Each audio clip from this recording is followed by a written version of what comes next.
4 billion miles from the sun, there's a tiny frozen world quietly doing something that should not be possible.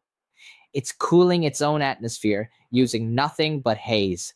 No star to blame, no external force pushing the temperature down further than it already is. Just a small, forgotten dwarf planet running its own private refrigerator in the dark. Stick around, because I'm going to walk you through exactly what scientists just confirmed about Pluto, and why it's rewriting what we thought we knew about this world. If you want more space stories broken down without the hype, subscribe now, because there's a lot more coming from the outer solar system. To understand why this discovery matters, we have to go back to where Pluto's story actually starts.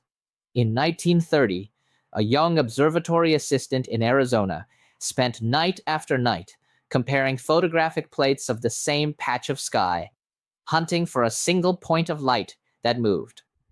Most nights, nothing happened. Then one night, something did. A faint dot had shifted against the fixed stars, and that dot turned out to be Pluto. For nearly 70 years, it was celebrated as the 9th planet in our solar system. Then, in 2006, astronomers voted to reclassify it as a dwarf planet, stripping away the title that had defined it for generations. Pluto remains the only world in history to be discovered, celebrated, and then formally voted out of the category that made it famous. For a long time, that felt like the end of its story. Pluto was small, distant, and easy to dismiss. But that assumption didn't survive contact with real data. For most of the 20th century, even the biggest telescopes on Earth could only see Pluto as a blurry smudge. Its size, its surface, whether it even had an atmosphere, all of that was guesswork. Then, in July 2015, after a 9.5-year journey across billions of miles, NASA's New Horizons spacecraft flew past Pluto at more than 30,000 miles per hour. It had one shot, no orbit, no second pass, just a few minutes to capture everything it could before vanishing into the Kuiper belt forever. What it sent back changed everything. A massive, pale, heart-shaped plane stretched across the surface, smooth and strangely young compared to the ancient, cratered terrain around it.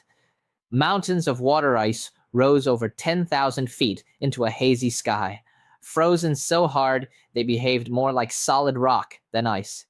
Layers of blue haze rose hundreds of miles above the surface, glowing even when backlit by sunlight. Pluto didn't look like a dead chunk of frozen rock. It looked like a world still becoming something. But New Horizons only got one look, and then it kept flying. Whatever it missed would stay a mystery, unless scientists found another way to study Pluto from a distance. That's where the James Webb Space Telescope came in. Unlike a spacecraft, Webb doesn't fly past anything. It reads light itself, splitting it into wavelengths to reveal the chemical fingerprint of whatever it's looking at. Pointed at a faint speck of reflected sunlight billions of miles away, it can tell researchers what molecules are present and how an atmosphere is behaving over time, all without ever leaving Earth's orbit. That's harder than it sounds. Pluto and its giant moon, Charon, sit so close together in Webb's field of view that separating their heat signals used to be nearly impossible. Earlier telescopes simply couldn't tell how much detected warmth was coming from Pluto and how much was bleeding in from Charon. Webb's larger mirror and far more sensitive infrared instruments finally solved that problem. And starting in 2022, once fully calibrated, Webb turned its attention to Pluto. What came back wasn't just a prettier picture, it was closer to a full diagnosis. The first major finding involves that same blue haze New Horizons photographed back in 2015. Scientists already knew Pluto's thin atmosphere was wrapped in a delicate layer of hydrocarbon particles, but nobody had confirmed what that haze was actually doing to the world beneath it. Back in 2017, a planetary scientist proposed something that sounded backwards at the time. On Saturn's moon, Titan, atmospheric haze traps heat. She argued that Pluto's haze might be doing the opposite, absorbing sunlight and then radiating it straight back into space faster than Pluto's thin atmosphere could ever hold on to it. In other words, the haze wouldn't act like a blanket. It would act like a radiator, actively bleeding heat away from a world that already had almost none to spare. At the time, there was no instrument sensitive enough to test that idea. That changed once Webb's mid-infrared instrument became capable of cleanly separating Pluto's faint signal from Charon's. A research team used it to measure Pluto's atmosphere directly, and the results, published in 2025, confirmed almost exactly what had been predicted 8 years earlier. Pluto's upper atmosphere really is being actively cooled by the haze particles suspended within it, and it came out roughly 30 degrees Fahrenheit colder than earlier models expected. Pluto isn't simply cold because it's far from the sun. In a very real sense, it's actively refrigerating itself, and researchers are still figuring out what that means for other hazy worlds, including Neptune's moon Triton, and even for what early Earth's atmosphere might have looked like billions of years ago. There's a second, quieter discovery tied to that same haze. Even the faint trickle of sunlight reaching Pluto is enough to break apart methane molecules high in its atmosphere. The fragments recombine into heavier compounds called tholins, reddish-brown particles that drift down and settle on the surface. These belong to the same family of organic molecules some scientists believe may have once rained onto early Earth, potentially contributing to the chemistry that led to life here. On Pluto, that same process has apparently been running for roughly 4 billion years. A slow, continuous snowfall of biological building blocks landing on a surface too frozen for any of it to ever spark into something alive. The third finding is the one that tends to unsettle people most. Pluto has been slowly leaking into space for billions of years, with methane and other light molecules escaping its weak gravity.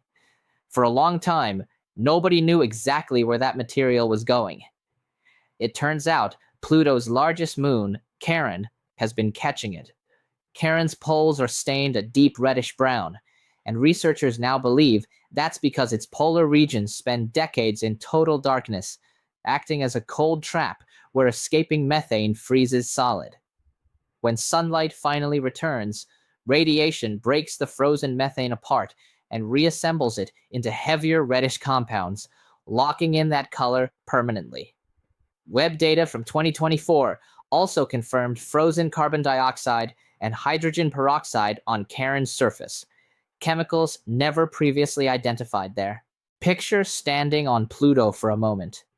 The sun would appear as an intensely bright point of light, smaller than a pinhead at arm's length, giving off no real warmth. The sky would sit in a permanent grayish-blue gloom. The ground wouldn't behave like ice on Earth.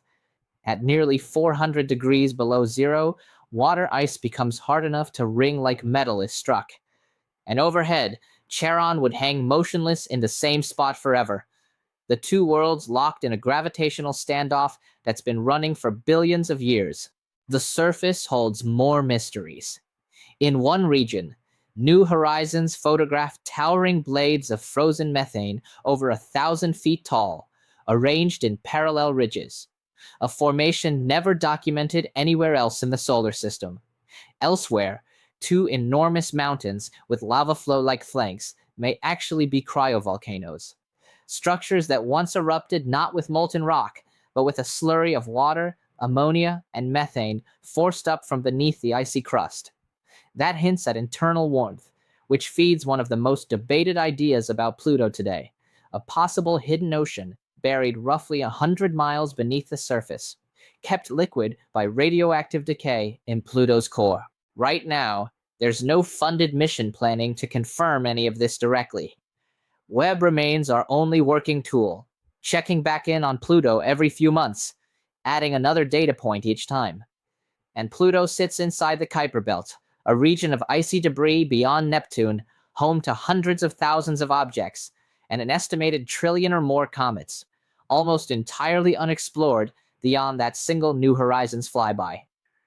Pluto was never really the dead end of the solar system that a single vote in 2006 made it seem like.